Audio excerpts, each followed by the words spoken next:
నేను చాలా అత్యంత అరుదుగా కానీ నిర్ణయించుకోను. ఒక నిర్ణయం తీసుకునేటప్పుడు చావో రేవోను పెట్టి నిర్ణయం తీసుకుంటాను. 2014లో పార్టీ పెట్టేటప్పుడు ఈరోజు ఉంటే ఉంటాం, పోతే పోతాం, కానీ ఒక సత్యాన్ని ఆవిష్కరింపజేసి చచ్చిపోవాలని నిర్ణయించుకున్నాను.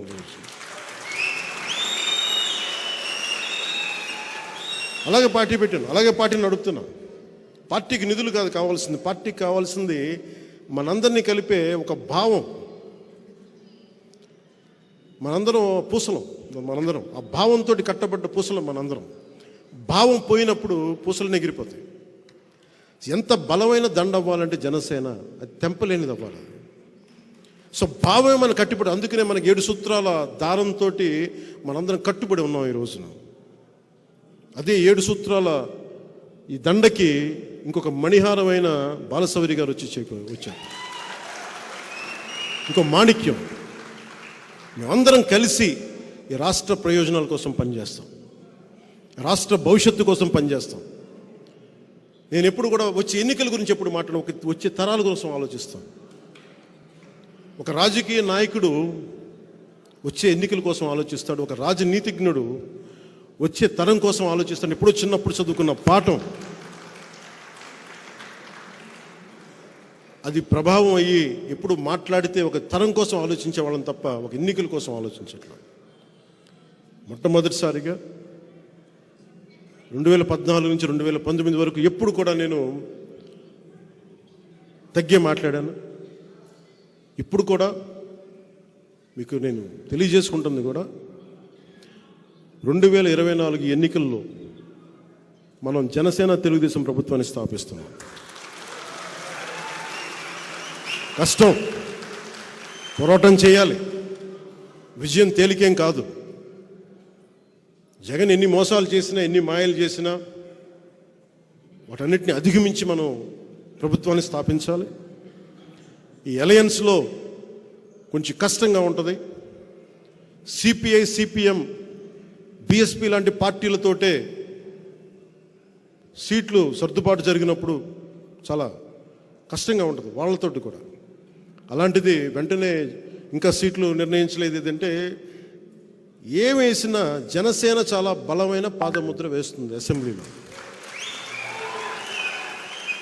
దాంట్లో భాగంగానే ప్రతి సీటు కూడా గెలిచే సీట్ అవ్వాలి.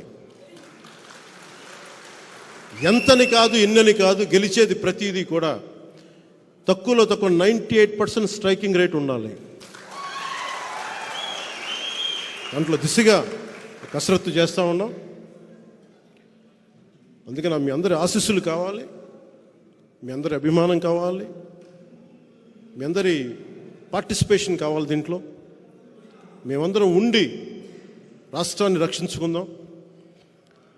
జగన్ అనే ఒక దుర్మార్గపు పాలన నుంచి రాష్ట్రాన్ని సంరక్షించుకోకపోతే ఎన్నికల్లో ఇంకా మనం ఊహించలేము. 5 సంవత్సరాల్లో ఇంత దౌర్భాగ్యపు స్థితికి వెళ్ళిపోయినప్పుడు ఇంకొకసారి వస్తే ఏం జరుగుతుందో మీరు అందరూ ఆలోచించండి. నేను కోరుకుంటుంది కూడా ఈ ఎన్నికలకి బలంగా సమిష్టిగా అందరూ నిలబడకపోతే, కులాలకి అతీతంగా మనం నిలబడకపోతే ఇంకొకసారి ఏరి కోరి దుర్మార్గ పాలన తెచ్చుకోవాల్సి వస్తుంది. అందుకని నేను అన్నిటినీ దాటి రాష్ట్ర ప్రయోజనాల కోసమే ఈ రోజున నిలబడి ఉన్నాం.